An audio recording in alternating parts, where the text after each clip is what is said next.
नमस्कार दोस्तों, आपका अपने यूट्यूब चैनल मान्यस डिवाइन में स्वागत है। और दोस्तों आज हम लोग आरआरबी ग्रुप डी तथा एनटीपीसी एग्जाम के लिए सामान्य ज्ञान के महत्वपूर्ण प्रश्नों का और दोस्तों ये सारे प्रश्न विगत वर्षों की परीक्षा में बार बार पूछे जा रहे हैं। तो दोस्तों अगर आप हमारे चैनल पर पहली बार आए तो प्लीज़ आप इसको सब्सक्राइब कर लीजिए, जिससे हमारे आगे की वीडियो आपको मिलते रहे। तो देखते हैं दोस्तों पहला प्रश्न दोस्तों है, सौर मंदिर भारत के किस राज्य में स्थित है। दोस्तों सौर मंदिर भारत के तमिलनाडु राज्य के महाबलीपुरम में स्थित है और 7वीं शताब्दी में पल्लव शासक नरसिंह वर्मन द्वितीय द्वारा जो है इसका निर्माण करवाया गया था। और सौर मंदिर दोस्तों जो है ये द्रविड़ वास्तुकला का सबसे सुंदर उदाहरण है। तो यहाँ राइट आंसर दोस्तों हमारा ऑप्शन बी तमिलनाडु। सौर मंदिर भारत के तमिलनाडु राज्य में स्थित है। अगला दोस्तों है, कंटक शोधन नामक न्यायालय का प्रचलन किस साम्राज्य में था।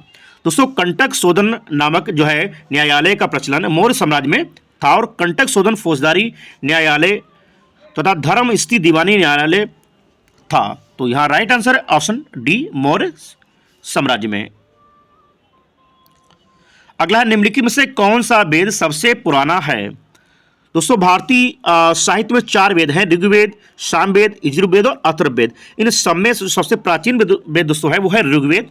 और ऋग्वेद में ही दोस्तों जो है गायत्री मंत्र वहाँ से लिया गया है।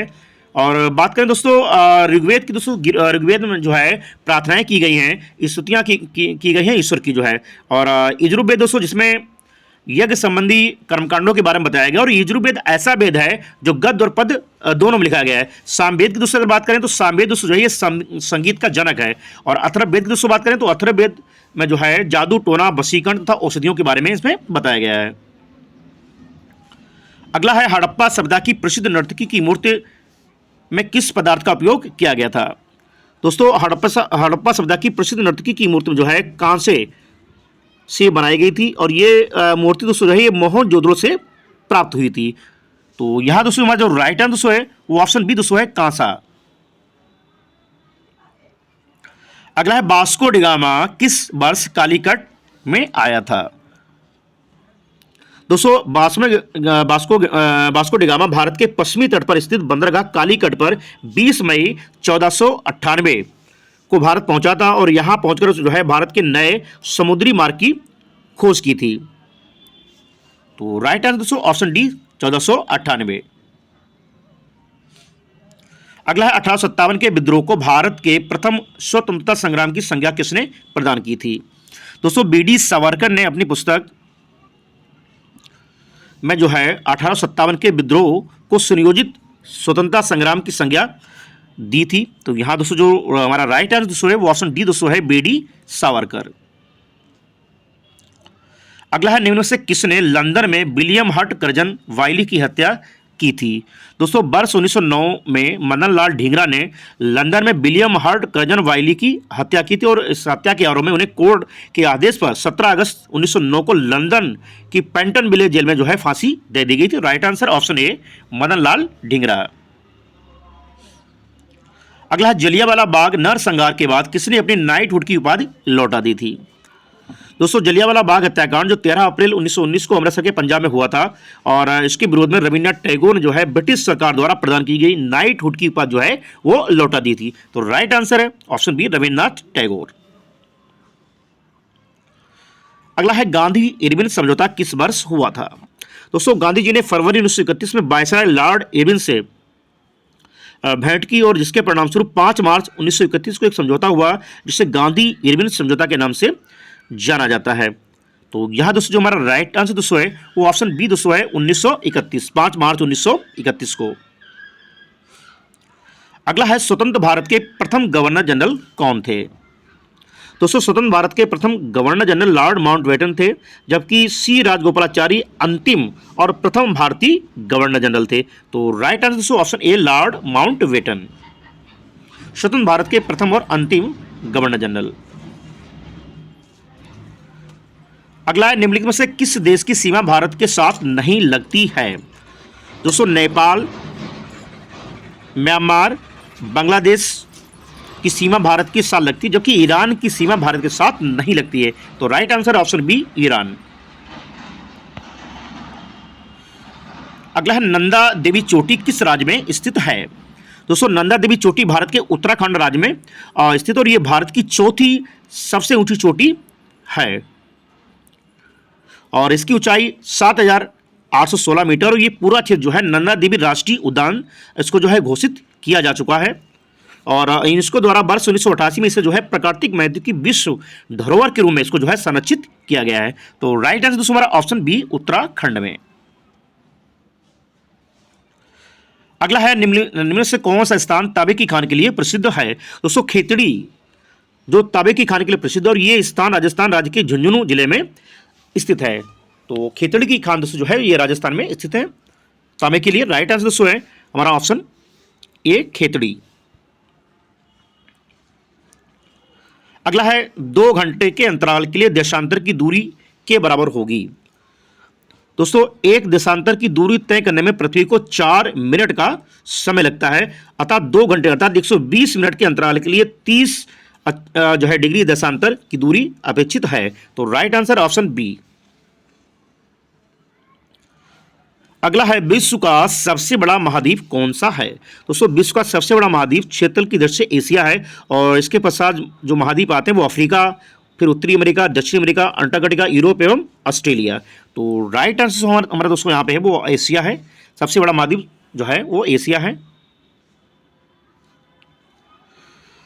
अगला है भारत में जीएसटी कब लागू हुआ था। दोस्तों जीएसटी की जो फुल फॉर्म दोस्तों है गुड्स एंड सर्विसेज टैक्स।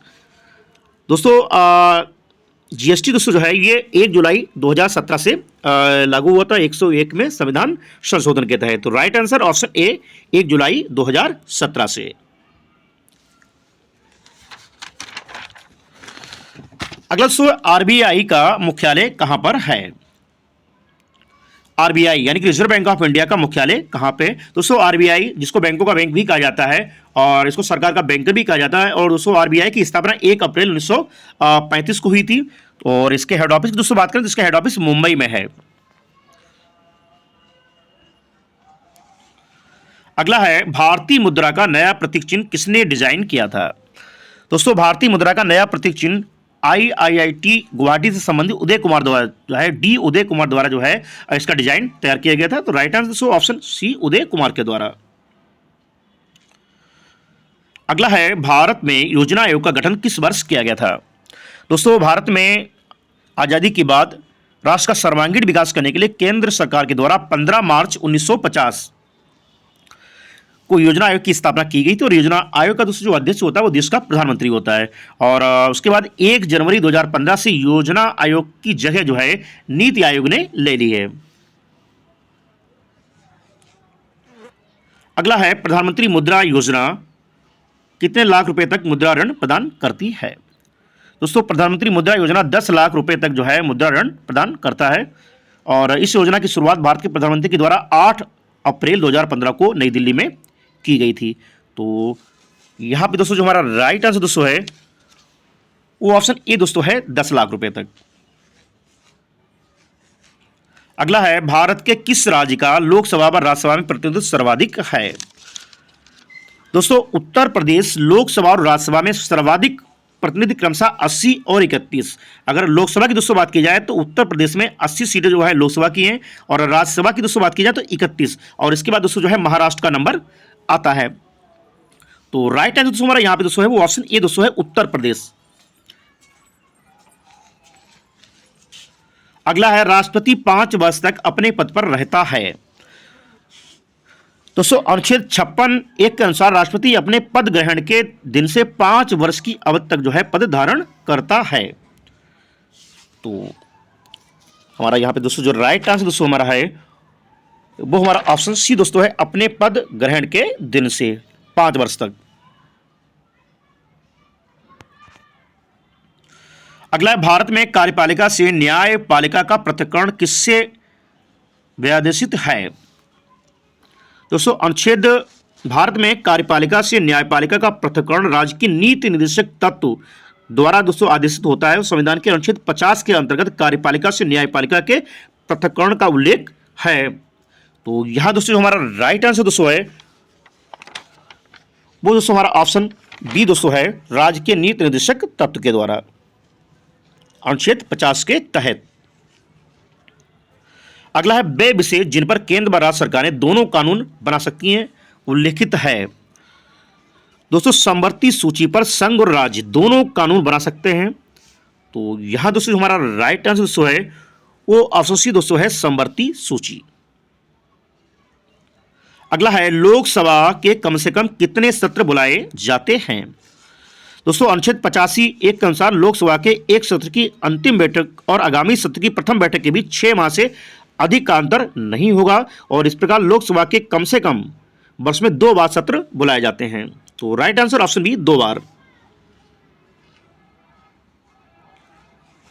अगला है समतल दर्पण द्वारा बनने वाला प्रतिबिंब सदैव कैसा होता है। दोस्तों समतल दर्पण पर वस्तुओं के प्रतिबिंब सदैव सीधे आवासी तथा वस्तु के बराबर आकार के बनते हैं। तो यहां दोस्तों जो हमारा राइट आंसर दोस्तों है वो हमारा ऑप्शन बी दोस्तों है सीधा। समतल दर्पण द्वारा बनने वाला प्रतिबिंब सदैव सीधा होता है। अगला है निकट दृष्टि दोष से पीड़ित व्यक्ति की दृष्टि सही करने के लिए किस प्रकार के लेंस का उपयोग किया जाता है। दोस्तों निकट दृष्टि दोष में पीड़ित व्यक्ति निकट की वस्तुएं तो स्पष्ट देख लेता है लेकिन एक निश्चित दूरी से अधिक दूरी पर रखी वस्तु को स्पष्ट नहीं देख पाता है और इस दोष के निवारण के लिए व्यक्ति के चश्मे में अवतल लेंस का प्रयोग किया जाता है। तो राइट आंसर ऑप्शन बी अवतल लेंस।